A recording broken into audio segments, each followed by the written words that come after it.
Namaskar and welcome to the masterclass series of Being Future Ready. This is, of course, a masterclass that we do with Vadhvani Foundation. Before we start, sorry, there's a glitch, but I'll continue. So before we start, we have the agenda here. We'll quickly share and introduce who we are. We'll share our partners, IIM Bangalore, NEGD, and of course ourselves, Vadhvani Institute of Technology and Policy. Before we begin the introductions, we would also like to share that in this masterclass, we will have the first part through the expert speak, which is from our honorable guest, Mr. T. Koshy. And in the course of his monologue, we will also request our audience to write your questions in the chat. We will have those questions selected and those questions will be moderated by us in the second half of this masterclass. So the second half of the masterclass will be Q&A. So without much further ado, I'd like to invite Shri Venkatesh from IIM Bangalore to introduce CSITM. Venkatesh, Thank you, Puravi. Thank you, Puravi. I'm Venkatesh Balakrishnan, Manager for the Center for Software and IT Management of IIM Bangalore. On behalf of the Center and IIM Bangalore, I take pleasure in welcoming the esteemed speaker for today's event, Mr. Koshy, Puravi, and the entire of Vadhvani team, Rajnish Ji, Puneet, and the entire of NEGD team, and all the participants for today's event. I shall give a very brief introduction. CSITM is IIM Bangalore Center of Excellence on Digital Technology Management. It was started in 1998, and Professor Shankadi Banerjee is the current chair for the center. And it has always been serving as a hub for open exchange of information across academia, government, and industry. And it has developed a huge network of resources. And from that angle, this masterclass series is of very big importance because it brings all of them together. In terms of the activities, the center supports research and training activities through seminars and webinars such as this, and also workshops on contemporary topics. One of the key upcoming events is the 6th edition of the Software Product Management Summit, which has been scheduled for February of 2024. Incidentally, all the participants in this series are related to software product management big time. You can participate as speakers, panelists, paper presenters, as academic speakers, or nominate your products for excellence awards. And we will be reaching out to you apart from the digital media postings. We would be reaching out to you as well. So look forward to your participation.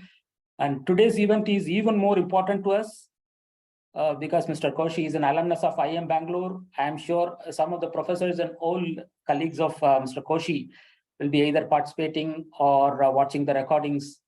And welcome you, sir. And with that, I hand it back to Puravi to take today's event forward. Wonderful. So I would now like to also invite on the stage to introduce NEGD to us, welcome our speaker. Of course, Rajnish sir has already done that. So we have Rajnish Kumar Ji, who's the director at NEGD. Sir, over to you. Well, thank you all. I think the audience is all waiting for Koshy, sir. NEGD is National E-Governance Division with the Ministry of Economics and IT, responsible for all the e-governance projects in the country at the center. And we also indulge in capacity building of states and UTs to get the emerging technologies into the state. So welcome, sir.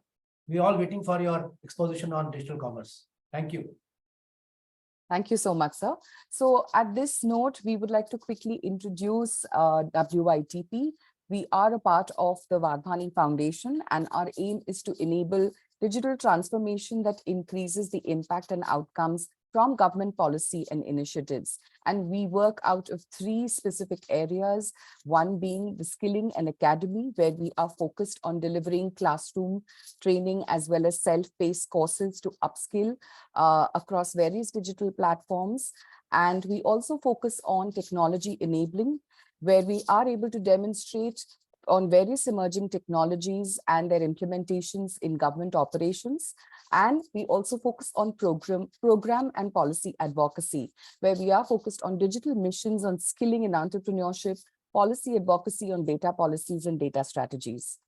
I'm very, very happy and excited to introduce our 12th honorable speaker in the 12th episode of this series of Being Future Ready, none other than Mr. Koshy, who is well known for ONDC. He's the MD and CEO of the Open Network for Digital Commerce, ONDC, which is a groundbreaking initiative in India aimed at democratizing e-commerce. He brings a wealth of professional experience, being an alumnus of IIM Bangalore, and he has played a foundational role in NSDL as an executive director. His expertise extends to key digital transformation projects, including significant contributions to India's UID project, the world's largest ID program, and various other global digital ID initiatives. Mr. Koshy extends his expertise to several pivotal digital transformation projects within India, such as revamping the pension system, developing the tax information network, and strategizing the IT architecture for implementing GST. He's also lent his expertise to the World Bank's pension transformation projects and participated in a pension reform mission in China. He's been a valuable member at SEBI committees focusing on dematerialized settlement of securities and mutual funds, as well as RBI committees related to the online tax accounting system for direct and indirect tax. Additionally, he has contributed to the subgroup on technology of the Tax Administration Reform Commission of the Government of India, working on reforms for tax administration efficiency for both direct and indirect tax. Mr. Koshy plays an important role in numerous e-government initiatives encompassing the Unique ID project, Expenditure Information Network, Project Platinum for Legal and IT Framework Development in the Ministry of Urban Development, the Common Data Repository for the insurance sector, e-stamping, and the automation of back functions in various Indian states. We are excited and honored to have you as our speaker for this masterclass series, sir. All yours. Over to you. Thank you. Am I audible? Yes, you are, sir. Okay, Yes, thank you. So, thank you. Welcome. Good morning to you all. And so what I understand from the organizers that we have a large and disparate crowd. Some of you would be very clued on to the, the whole development that's happening. Some of you are, not so clued on. Some of you may have a big picture view. Some of you have a, deeper understanding of ONDC. So since anyway, so what I'm going to do is to sort of work almost on the lowest common denominator, in the sense I'll be sort of putting the whole context of ONDC, how it's evolved, why is it evolved, or why has it evolved, where we are now, what is a roadmap that we are expecting, and so on and so forth. So and I'll be giving a sort of top line view, and I will also draw your attention to lots of material that has been made available, online. And of course, today's session, if there is the last probably I think half an hour, you may focus on being sort of focus on asking questions so that we can have a more interactive session than a pure monologue. So let me just get going on this thought process, and just putting the whole context in place for for all of us here. If you remember, of course, TCP/IP made wide area network possibility. Computers across continents or across buildings can talk to each other. But those days, many of you, I mean, most of you are youngsters, probably you don't remember those good old days or bad old days when we were, I still remember as a student, that only the smart geeks guy could do all this intercontinental access and so on and so forth.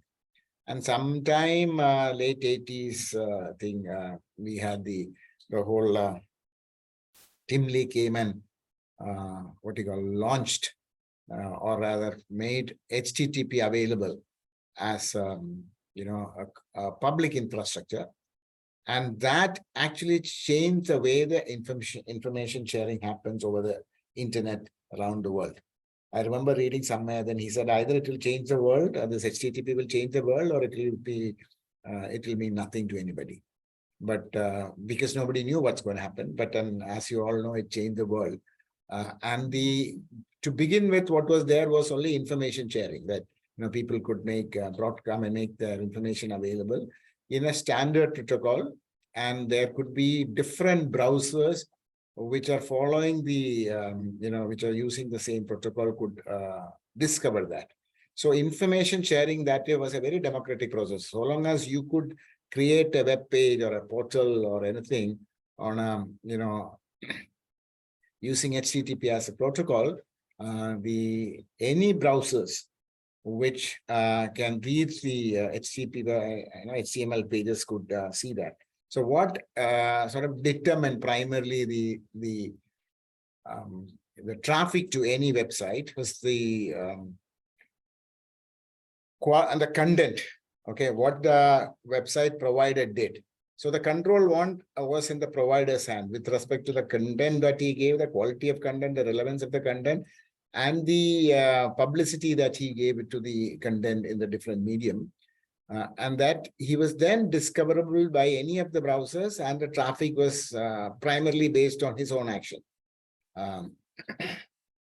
It didn't matter whether some user used Chrome, or some user would Edge, or somebody uses Internet Explorer. So it was independent of that. So somebody who was helping them to be discovered did not play any role with respect to the traffic that is there. Similarly, that was on the information sharing. Then came the messaging, which is all what you call or the email. There again, this same democratic idea is what prevailed. Is that there could be different email service providers, either as a public, for anybody could use like the Google or Yahoo, or there could be some email service providers which are exclusives to some organization which is running only the the messaging within their organization.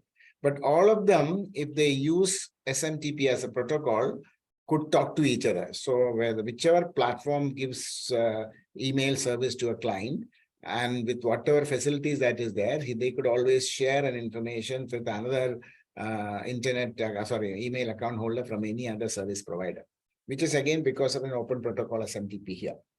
Whereas when it came to the commerce, which was the third layer, third stage of this evolution of internet, where people could do commerce. That means somebody could sell and somebody could buy. That went in a slightly different domain, on a route where the service provider, which established platforms, were using proprietary protocol, not an open protocol, which meant that the sellers and buyers which are present in one platform could be visible and transact with each other and not with anybody else. So essentially, if you look at those, led to what we call more walled gardens. So which meant that in any domain there would be only few players who will take the majority market share, and after that they are unseatable. If you look at that has been the strategy in every domain, whether it is consumer goods, whether it is in travel, whether it is in food.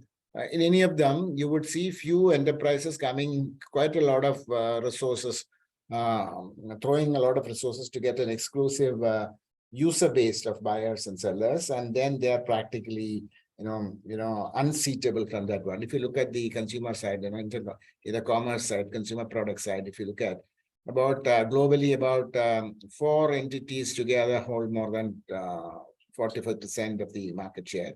And the same is the case even if you look at India or many of the countries. What you will see is a concentration of few platforms who had the resources to capture a significant percentage of the market share. That's why, and they normally focused on certain large domain like consumer goods. It could be food, or it could be ride hailing, or it could be hospitality, and so on and so forth. What it meant that in any of this domain where there are 2 or 3 players who have managed to get the predominant market share, would ensure that the new players will practically find it impossible to join. So there is entry barriers. And in a way, if you look at each of this platform has almost the buyer and seller almost as their captive user base. It is not because of any legal restrictions. Some cases there is to be even less legal restrictions. Some platforms say if you're selling through my platform, you can't sell it to any other platform.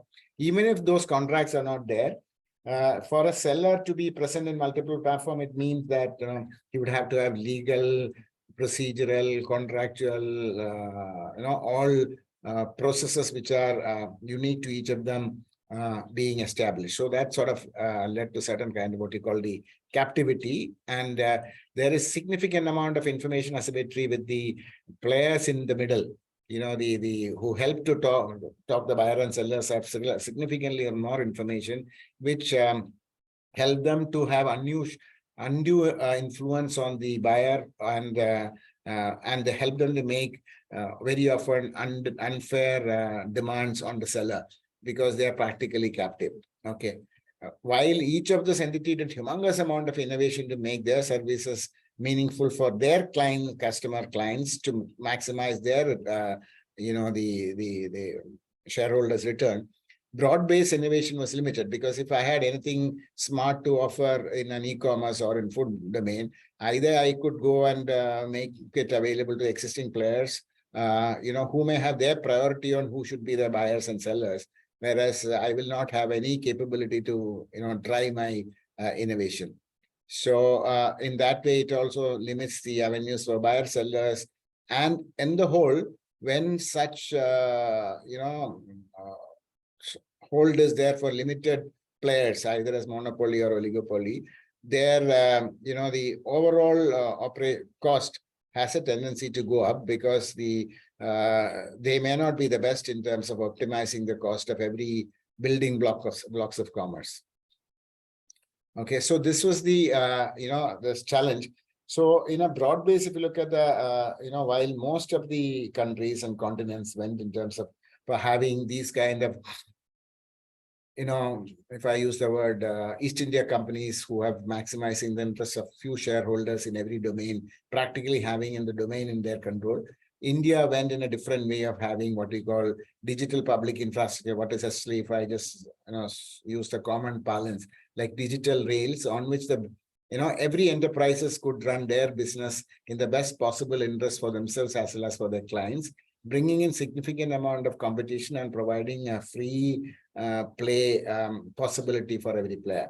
So that you would have seen, I don't want to go into that one, you would have seen that the foundations of that is being built with respect to Aadhaar, which is like a universal ID, foundation ID, which which sort of brought down the cost of KYC from some approximately from 500-600 rupees to maybe 3 rupees, and which essentially significantly helped different service providers to grow their access in a very, very fast fashion.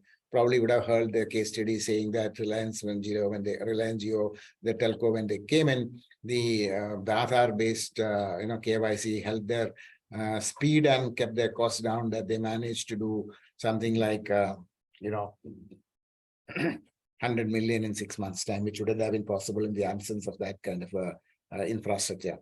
Same thing you would have seen in the payment infrastructure, the UPI, which essentially made a huge, made a very fast adoption of digital transactions in the payment side, helped by similar Jan Dhan account, which is like digital accounts, which is sort of opened, using all this electronic infrastructure to manage something like more than 50 billion accounts in a very short period of time, which helped the transmission of digital benefits very, very fast without leakage.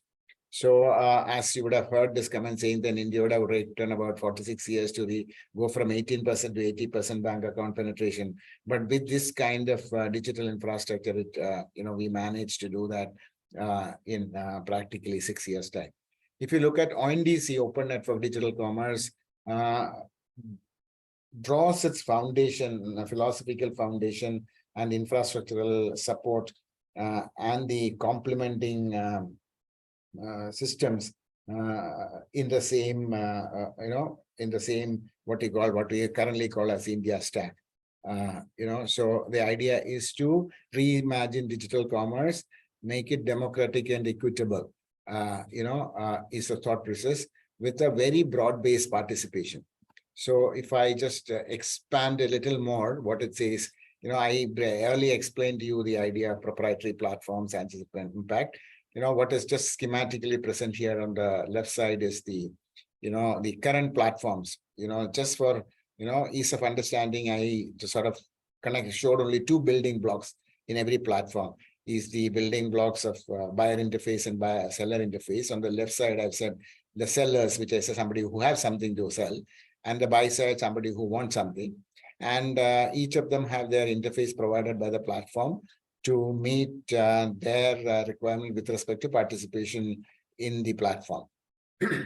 So what it meant that since all of them are working on proprietary protocol, if a seller was there in a platform A, he is visible only to consumers in platform A. And somebody like S2 here on the left side wanted to be present in two platforms, he would have had to do all the integration, digital, contractual, legal, procedural process, everything for both of them, and also equip himself to meet the expectation with respect to the offers for each of them separately and so on and so forth.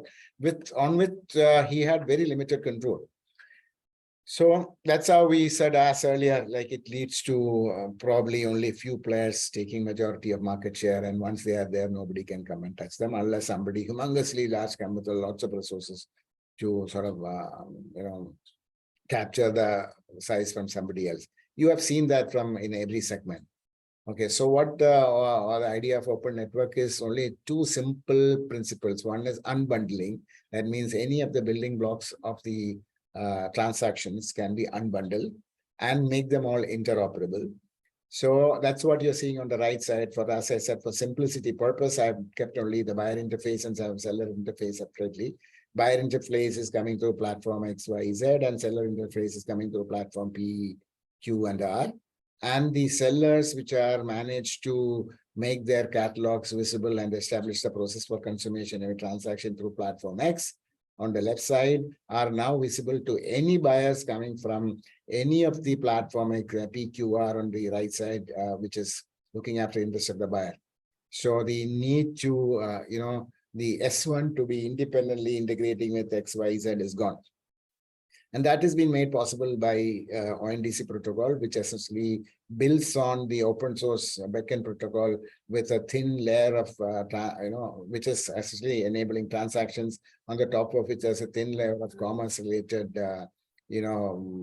parameters added, making the total thing what we call the ONDC protocol for convenience sake, and which is, as I said, founded on a open source backend protocol, which is a foundation.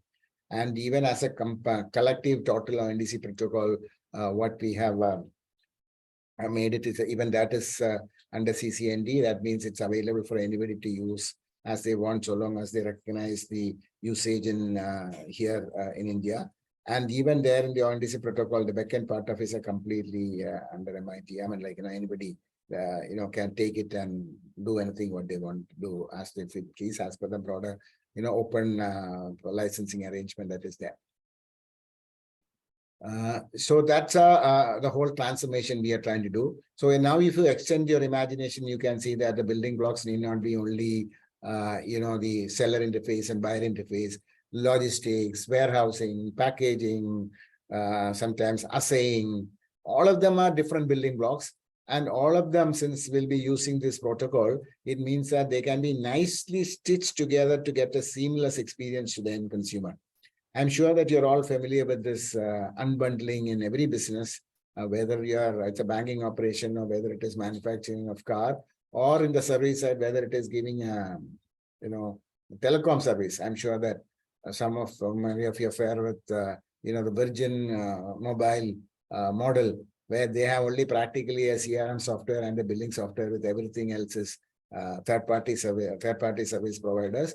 All of them nicely stitched together by Virgin to get a seamless experience to the end consumer by Virgin Mobile, and handle any of his grievances by the Virgin Mobile itself with the seamless integration they have with all the support component providers.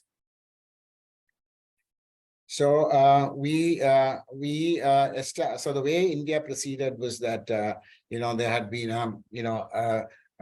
initiative came from the Ministry of Commerce at the time of pandemic to sort of improve the access the consumer as well as the stores have for each other.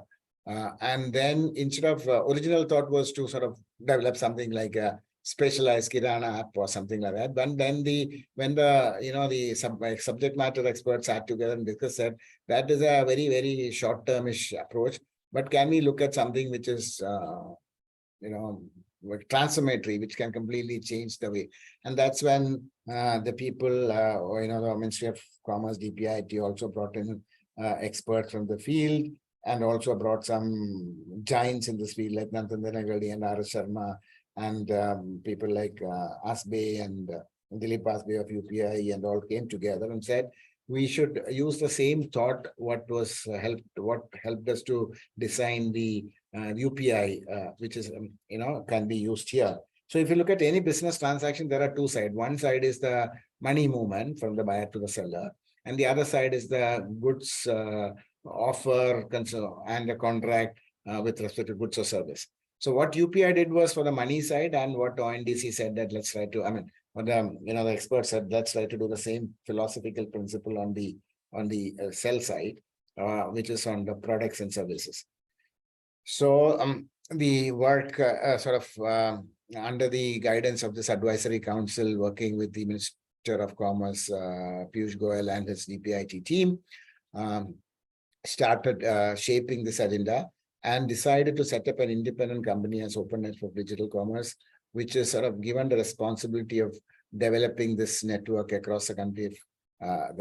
So to give the flexibility and agility of this, the ministry decided that it has to set up as an independent company, and to drive its motivation is being set up as a Section 8, which is a not-profit company, so that their job is to act as a utility, providing an infrastructure service to everybody with, smart people could build components on the top, and provide services to either the sellers or the buyers in a very seamless fashion, and the protocol sort of stitching them all together so that the user experience is in no way compromised. So that's what the thought was. The company was formed in 2021, December 31st. And during the first, and then we started getting the people on board. And as you would have realized, it's a network. There is no central infrastructure what the ONDC has to do. ONDC in that is an orchestrator, putting the common things for everybody to work together in terms of basic, the protocol, the registry of the people participating, and the policies for the policies between the house rules of how the network should operate. And so, which means that it has to demo, and it is a new idea, nobody had ever done before. So it has to work in an organic fashion. So 29th of April 2022 is when there are some early adopters of sellers and buyers established a few seller applications and one buyer application and one logistics provider came together to sort of demonstrate transaction between them. And then and each of the sellers encouraged their friends, relatives, and consumers to transact here, because there's no point in telling the whole world that this is, sellers and buyers are there, because a normal buyer who will expect, diverse choices that today he's familiar with. Whereas here in a city, let's say if you have one seller doing some grocery, and it is relevant only to a small segment of people. So what we also said that let's try to touch on the very difficult part, which is a hyper-local part, which is like we started with grocery and food and added soon after the mobility, because if you look at, they were all hyper-local. In fact, when it comes to food, it is even have a desperate timing issue. And, the people, all of us, we said that let's try to demonstrate the possibility here. And by, like I said, added by in 5 cities, few merchants and one buying application, one logistic provider coming together to demonstrate. And over the next 6 months, we sort of expanded the presence of sellers across the cities to 80 cities. And in some of the cities, we said, let's start to have a concentration of sellers so that, when there is a sort of proliferation of sellers so that we can tell the public at large to come and check out their experience. So October of last year, we said in Bangalore, we are going to make it open it to a number of pin codes where any buyer could come and buy and sort out whatever is the teething issues with respect to technology, processes, packaging, handshake between the entities, and so on and so forth. And in January, we started, that broad-based information with respect to our beta test, telling our buyers in the Bangalore city, come check it out. So if you look at what was there, is that we had in January we had something like 50 transactions a day, 40 to 50 transactions a day in January on grocery and food, and with the addition of mobility and so on and so forth, we have in the last month it was about 160,000 transactions. Now it's about 180,000 transactions a day, with retail now when I made this catalog, the deck, it was 53. Now it's about 65, 70,000 in the last 1 week of increase. And mobility is doing, 110,000. And a number of the network participants are enabling these people to do. And they together brought a lot of merchants. We have something like 800 merchants. In the beginning of the year is now 200,000 2 weeks ago. Now it's about 220,000 2 weeks ago, with about 1.2 crores of SKUs, which is also fast growing. So the kind of network participants who are there, the buying side, selling side, logistics side, you would see there are about 57,000 totally, with about 12,000 other entities under different stages of their process of being on board onto the network as either as a buyer platform, seller platform, or an inventory seller platform, or purely coming as a seller through some integrators and so on and so forth. So you would see, very broad array of people from all the major logistics players like Shiprocket and Delivery, buying application like PhonePe and Paytm. PhonePe has, in fact, launched an exclusive app called PIN code, which is essentially enabling commercial transaction. And somebody like Ola, who has been, who helps people to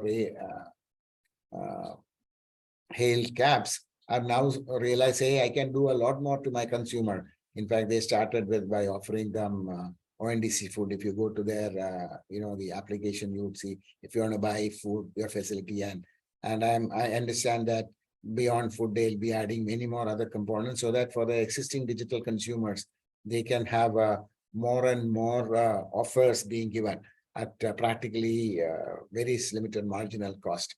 And we are seeing this kind of idea being embraced by people like telcos, fintechs, banks, and logistics company, and so on and so forth. And if I just give you an example, Shiprocket was primarily a logistics aggregator, logistics player. They joined ONDC as an ONDC a player providing logistics service in the network. Then they said, hey, I have integration with quite a lot of sellers for whom I'm helping them to transport their product. And now I can help them to make their catalogs visible by being a seller application with a marginal integration. So now they have started adding significant amount of sellers, especially D2C merchants, etc., to be directly to be available on the ONDC network through their platform. So that way it helped them to expand their area of operation from being a logistic provider to being a network, like a next layer of service as an e-commerce player to help the sellers to sell their products, not just transport their product. And we also see enterprises like Google. I'm sure you would have seen the announcement. Google has said that they've come out with ONDC on the box. They are they're also making different interesting engineering, sophisticated engineering solutions like AI and etc. For different smart enterprises to adopt for their requirement in the open ONDC network. And to demonstrate this power, they have even, you would have seen the announcement of Building for Bharat, their competition that they've launched for a hackathon to help people to build on top of the engineering infrastructure they provide, to provide smart components in the ONDC ecosystem, either as a seller app or a buyer app, and so on and so forth. The quick time check, we are at 10:41, so perhaps another 5 to 10 minutes. Yeah, that's it. Another 5 minutes to 6 minutes. Perfect. Yeah. Perfect. Thank you, sir. And like I said, we are expecting the growth like we are in 2023, probably. This is our expectation, minimum expectation in terms of the, you know, the growth that we are coming. So like I said, while we started with consumer food, I mean, like, you know, the grocery, food and mobility, we have now added quite a broad array of products. And the last 2 months, you would see different, you know, like fashion sort of picking up, home and kitchen picking up, agriculture, B2C picking up, and quite health and wellness. Even financial products is, we just announced the protocol and probably expect financial products being available. So if I just give you big expectation with respect to what is this eventually could be in the next 5 to 7 years, because our transformative project at this population scale would have a very, very, what you call, broad arena in which it operates. So essentially, if I just make one statement, every product or service which is catalogable now will be made available in the ONDC network through ONDC protocol, with diverse kind of buying application, helping their buyers to buy what is relevant for them. And the buyer application in that way focuses on protecting the buyer's interest and not to push any product that the sellers are giving them with some extra incentive. So so now the conflict of interest also gets removed, and the buyers, the buying application will become truly buyer's agent, and the selling application will become truly seller's agent. Just to give you some of the you know, way in which it has you know, helped different kinds of people, because of the equality and opportunity for big and small. Unlike the current operations where it is focused and concentrated towards a large one, we see the impact being made in different domains. I'll just give you some examples. You know, so while it is in no way focused only on small enterprises, what we are trying to create an inclusive enterprise. Big and small, everybody can participate. And the big guys anyway knew how to handle their life in the digital world, but the small guys could never. So just give you some example of the Kudumbashri, which is a SHG from Kerala, which has managed about 1,200 plus orders in the last few months. They're figuring out how to, now they have made their products available. Now they're collectively figuring out how to use this to, you know, make their, improve their customer access. Similarly, like, you know, some examples of, you know, silk weavers. Earlier, they were only selling to some established brands who were the only means of their access to market. Now, they now can have direct access to market, which is also helping them to sort of enhance their sales. Or even somebody like an auto driver, you know, he says, I have my monthly earnings have increased 3 times. And that's a reason you would have seen the Honorable Prime Minister also, you know, referring to this. And if you look at the way different subject matter experts or the industry expert come, for example, Antler came and said it's going to create an 80 billion opportunity for startups. You would have seen the McKinsey report, which is 3 to 4 times growth in the digital commerce in different segments. You know, there's also a public report available you can download. So actually, if you look at logistics, commerce, and financial services all come together using a stitched together in the experience for the consumers and sellers, you know, which is helping them even broader, complementary things like, you know, cheaper credit, wider discoverability, better risk management by having different unique insurance product coming in, and so on and so forth. So all towards a vision of building in India into a 10 trillion economy. So I would just stop by saying that this is an idea whose time has come and we are not going to stop. Nobody is going to stop it. Thank you. Wonderful. Thank you very much, sir, for that talk. We have quite a few questions, and to moderate these questions, I'll invite Venkatesh from IIM Bangalore. Venkatesh, please go ahead. Sure, Puravi. So the first question is, would it be right to say that agri-goods produced remotely could now be efficiently sold to the seller in the city at farmers' consent, or do you look at this mostly as a game for urbans to grow in urban? No, absolutely. As I said, a very, very correct point of view. And it is, like I said, small and micro enterprise. Say, for example, the Kanchipuram weavers coming from the Kanchipuram, that segment. In fact, one of the very interesting things I will even highlight to you that while the Kanchipuram weavers suddenly got a visibility and they could sell across the country, which is really, really good. What we also found that the participation in digital commerce in that region also, that town increased significantly. City has become one of the top 10 or 15 cities with respect to daily transaction in the ONDC network, because they would have all told, not that everybody is buying Kanchipuram saris, they were now buying other goods from different segments. We have about 2,000 all FPOs are already onboarded, out of which about 200-300 have started transacting. We have like peanut manufacturers, millet manufacturers, honey manufacturers, now being able to access their clients in the city, and with the logistics provider seamlessly taking it from there and delivering. And this also is triggering a lot of new investment and innovation and participation, even the logistics, because they realize now there could be sellers coming from every part of the country and there could be buyers every part of countries. So even the new logistics providers are coming in, and existing logistics providers are enhancing their presence, and even warehouse as a service. So eventually this is how it will all nicely stitch together. Thank you, sir. And there was another question, in fact, a couple of questions which are related. You touched upon this. This is related to the customer or supplier experience. The question is, I read about ONDC's initial success in food delivery. Customer costs are much lower. Time taken to deliver could be better. And also the reliability could be better. How is this progressing? Progressing is, okay. See, one of the, standard questions that come, I will make it a question a little more blunt. It says that a lot of people, all of us are familiar with digital commerce and a complete integrated end-to-end service. And we believe that's the only way in e-commerce can be done, or the business can be done. So I will, while I will not go into extensive, discussion on this, I'll just make a couple of observations. Can you tell any other industry where things are not unbundled and standards helping the different components to be stitched together to give a seamless experience? Nowhere. And again, they'll say, oh, commerce is different. I'm sure that some of the gray-haired people will remember a few years ago, catalog marketing was a big business, multi-billion-dollar business. Where somebody will send a paper catalog by post, and I will look at it, select the products and put it in a cover and send it back to them. They will source this from different components, nicely unbundled architecture working, with a seamless customer experience. What we are now seeing is e-commerce is a much more efficient and smart and quick way of connecting everybody together. So that is why I believe that it will proceed with the same set of efficiency that wins everywhere.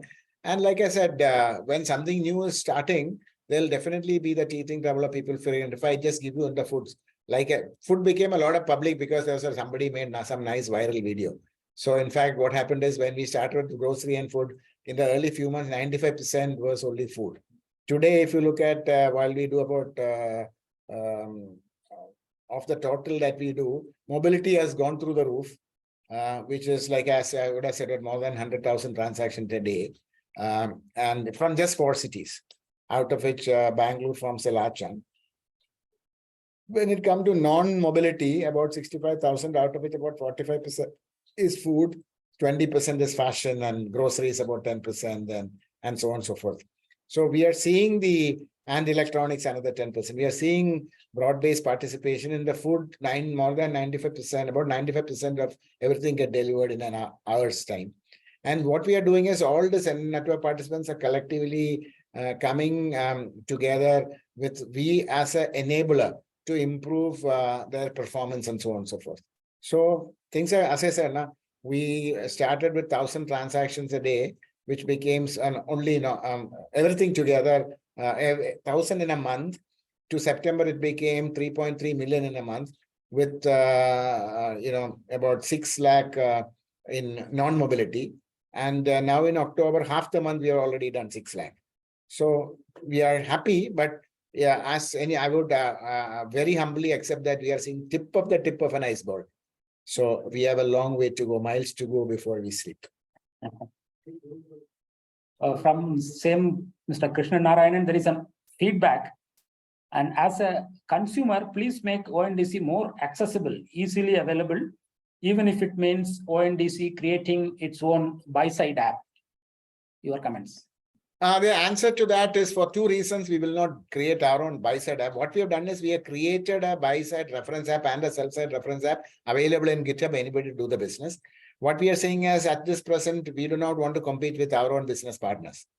You know, that is a principle that we have done. And there are a number of them getting added. Like I said, started with Paytm, then PhonePe came, then Magic Pin came, now Ola has come. We have another 10, 15 of them under different stages of, integration. And there are some very nice, interesting startup like My Stores and so on and so forth, which is doing few hundred transactions a day for mostly to artisans and, FPOs. So I agree, but we have, all these things are there and they will have to sort of make their presence felt. So we are helping all of them to expand. But at this stage, we are not planning to be, come into a conflict of interest with our own partners. That's our current thought process. Thank you. Another question from Ms. Manisha Rathi, who is a research student in IIM Bangalore. The question is, I understand that ONDC becomes one part of the business who joins the network like an additional channel and not the only channel for their business. Is this correct? So what does their existing business, how does their existing business change after joining ONDC? Oh, it is going to be very well diverse for different, whether it is B2C, B2B, agriculture, and so on and so forth. They are now getting what is, in a simple sense, what's happening with everybody who is in business today now gets one more channel. Okay, so based on the kind of business, they will see how important is the channel from the selling side or even sourcing side. But so what we are going to see a significant realignment in the commerce itself. So without going specifically to the name, see some of the very large players in the, let's say in consumer goods and business and so on and so forth, now have put in a team, not just to how to sort of make their products available in the network, which is what they would have done with any of the existing e-commerce entity, but to rethink how their total operations is going to be reimagined. So that's why what we have also done is we have published a very interesting document consolidation of thoughts from the expert with the help of McKinsey. It's available online, but you would also see different kind of study papers coming from different industry segment on how they anticipate this can make a significant disruption in the way that currently the business is being done. Because it's not just its product, it's credit, it's risk management, it's insurance. All of them are getting a new lease of life or a new energy infusion. All of them having their Red Bull for the evening. And then you could see its impact in the way they operate. So as a research student, I hope that you will pick up those things and bring about this thought soon. So we have a couple of questions from Professor Neena Pandey of IIM Visakhapatnam. The first question is, what is the incentive for customers to move to ONDC and not directly go and buy from, say, Amazon, especially when the customer is very happy with the services provided by Flipkart or Amazon? They will be the last one to come. The people who are extremely happy. But incidentally, look at this way. While all of us in this webinar will be using e-commerce, in the total commerce, the penetration of digital commerce is 6 to 7% from the selling side and the buying side 1 to 2%.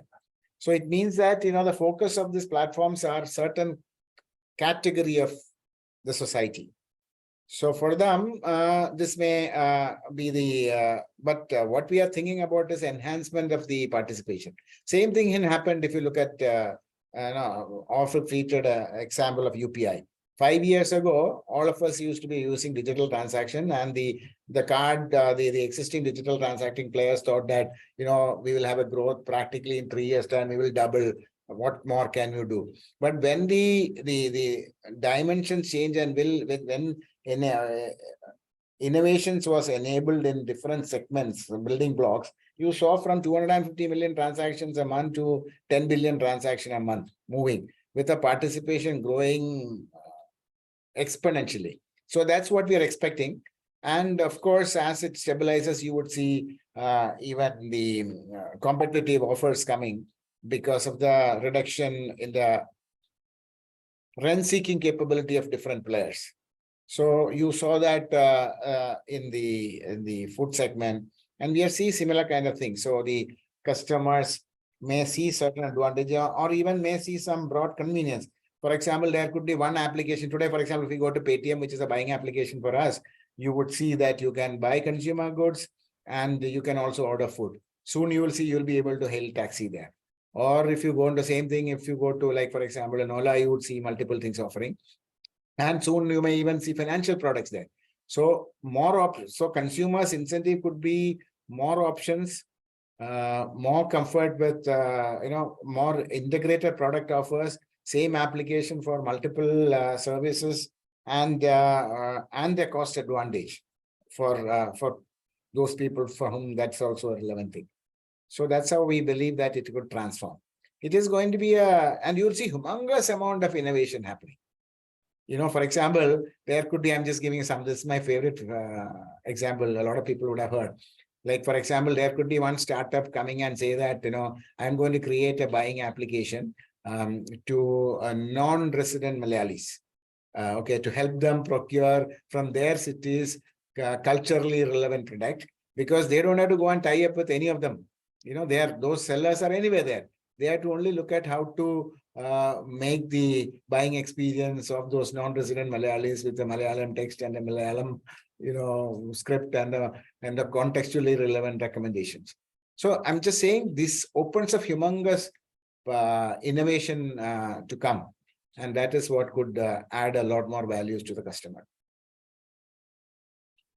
The other question from Professor Neena Pandey is related to accountability. In ONDC, who will have the accountability in case something goes wrong, since there are many entities involved in one transaction? Again, as I told earlier, the customer will go to the places where he bought. And that person's job is to stitch, just like he took his search to the different components to help him to buy, he has to take to the different components to get it resolved. And if it ends up being a dispute, we have also established the idea of an online dispute resolution, which is also seamlessly can now help the people to sort of resolve the disputes based on fact, because there's a complete audit trail of who came and asked for what and what was offered to him, what was the agreement that they had, what is the payment they made, when was it made, when was it delivered, what was it delivered, all those things are there. So it helps to sort of resolve a lot of them. And now when you also have a large number of smaller players coming, you would see that their desperation to establish themselves and give good quality also will higher. You ask any of the bankers around here, ask them whether they have more of, where do they have more of NPAs, the big players or the small players? You would say just the big players who have more of, NPAs. Because for small players, that will kill their life. So that's why we are seeing, while we have, like, for example, 3.3 million transaction, definitely there had been issues, concerned, but it all got resolved. None of them has become a dispute. I'm sure there'll be a few disputes coming, but we'll have something like online ODR framework, etc., that will help to address this issue. Thank you, sir. There is a question from Mr. Raghav, which is, can you brief us on the ONDC commission structure for the seller side and buyer side? We don't have, as of now, ONDC charges nothing, and eventually ONDC may have some kind of very, very marginal fee from the transacting parties. Then we don't get and determine the market, the commissions of the buyer application or the seller application or logistics players. It is what we are enabling is a significant amount of competition, which will help different kind of applications to give different kinds of services. And competitive forces bring it down to discipline. And you would see even for the seller side, and there again it depends upon the product. For example, I've seen some of the seller side application coming and saying that earlier they used to have a percentage of the transaction. Some of them coming and say that I'm dealing with very small sellers. I'm only taking a subscription fee. And I've seen another one just coming and say that I'm just going to make this freely available because I'm creating it as an infrastructure, because I'm very keen to have a large cross section of, let's say, Kirana players participating actively in the traditional commerce and empowering them. So I will rather give the service as an infrastructure facility to my large supply chain, my distribution channel. So you are seeing all these things evolving. Some of them are yet visible, some of them are under design stage by the different service providers. Thank you. The next question is from Mr. Dharmesh. As the open network is very easy for access from the sellers and consumer point of view, in this context, how safe is it for the open network in terms of transaction and data security? Like I said, one is safe. We have actually, I'm sure that you will like to have a larger, deeper thought on this. We have published a whole paper on the risk associated with there, and you can see that. I'll just add one comment to the data security issues. One thing that is there is, see, there is no central database, you would have realized, it's a network. So each network participants have the right of access to the customers' data only.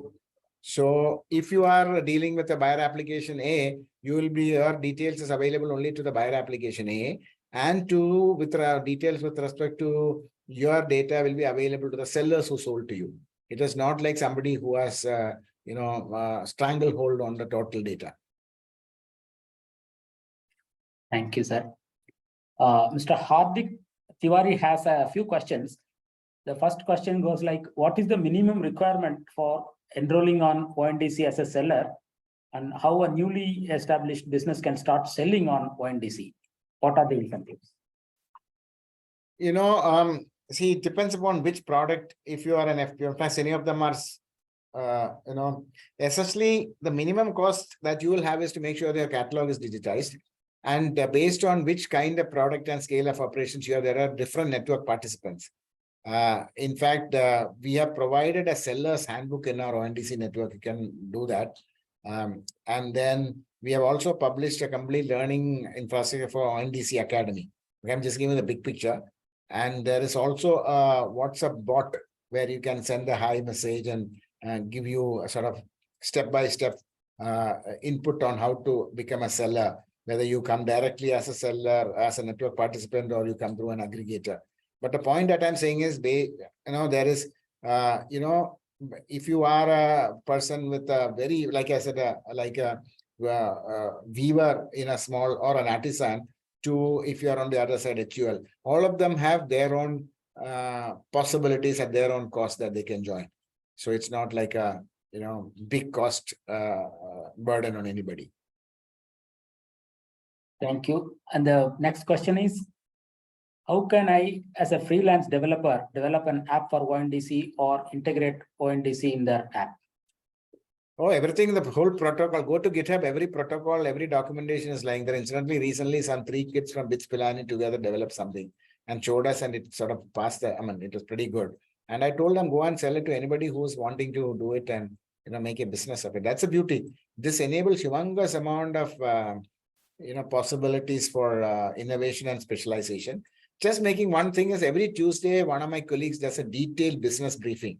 If you send a mail to, let's say CEO at an ondc.org, my team will sort of forward you the detail. Every Tuesday, there's a detailed business briefing who's to help people to actually take the decision on whether they want to join or how they want to join. And then there's a technical briefing on Friday to give them the stepwise technical clarification, because the whole documentation is there in GitHub. Thank you, sir. There is a question from Bharatidasan Rajamani.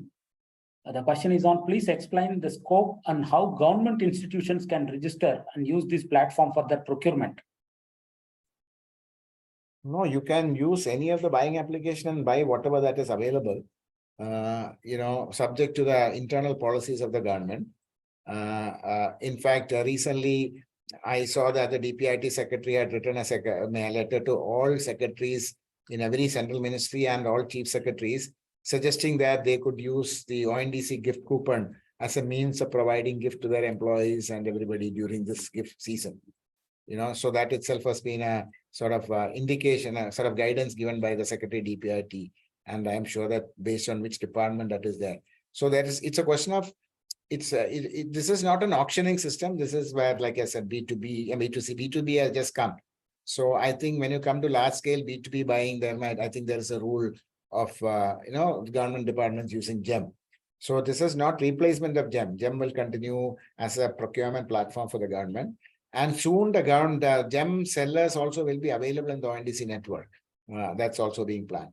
So, I can't give a very generalized answer. I mean, I cannot give a specific answer to you, but I can give you what are the possibilities it is shaping up. Siddhartha has another question. Majority of the players on board on ONDC are large corporates. In light of that, are there any special incentives for MSMEs for motivating them to get onboarded on ONDC? Hey, today in ONDC, if you look at the seller side, majority of them are small and micro enterprises. You would have seen the MSME minister's announcement that they are going to actually publish within a month's time the sort of schemes which will help the small enterprises to digitize and onboard, including financial support. And there are many entities like CDB and NABARD have already instituted those things. Some of the states have already instituted things. Some of the agriculture ministry, SFAC has instituted. You'll see all this diverse kind of already there, and you will see a lot more proliferation of those kind of assistance in the coming months, because all these departments and enterprise, organizations have realized this is a common theme in which they can consolidate their effort to help the small and micro enterprises. Pravi, we have a couple of questions. Can we go take one or two more questions? I think it's sort of timing is, I think time is getting up. And like I said, there is a couple of things I'll tell you. There's an 8-minute video that is lying, which sort of, I think some 10, 12 languages that will help people to have a quick understanding. And it's very short. And somebody want to do a lot more can go to ONDC Academy and even get a certification, which is offered by National Stock Exchange, which has got a online digital education platform. But the whole study material is available on YouTube channel free. Perfect. So I guess we'll share those reference links when we share with everybody the deck that perhaps you have used, as you had mentioned. We will also share the links for the ONDC Academy. For any other questions that we have, since we are, we've touched the timeline, can we send those questions to you? Perhaps that could be answered, and we can relay those answers back to the audience. Yeah, if you can send, we can give you the answers. And like I said, when you look at this, on the basis of the big picture I gave you, when you look at this, the study material that's available, 99% of your questions will get answered. But if there's still something left, please, I'll arrange to send you those links. My office will send you the links for the video and the ONDC Academy and so on and so forth. Perfect. Perfect. Thank you. I guess then in that case, we can close this clearly with this particular session, given that we don't have so much time that we can cover all questions, but clearly it sets the tone of why ONDC will, or rather has, disrupted Indian e-commerce. I mean, whether it is to offer tailored solution to the Indian consumers, or demonstrating the potential to disrupt e-commerce in the way UPI is disrupting digital payments, or in terms of using open specifications and network protocols that are independent on any one platform. I mean, these are some of the important points and issues that you've covered. This has been an exciting session. We will certainly share all the questions and queries that we have, and we look forward to receiving the links so that we can share it with all our viewers. Koshy sir, we'd like to thank you for coming and being a part of the masterclass series of Being Future Ready in our 11th episode. And I would also like to thank all our viewers who have joined us on this episode with us. And a special mention to everyone who's been with us since the beginning. Thank you so much for joining us. Also, thank you to IIM Bangalore and NEGD and the ONDC team. Look forward for the next one, which is in November. So stay tuned. Thank you very much. Jai Hind. Thank you. Thank you. Thank you, sir. Thank you. Thank you. Thank you.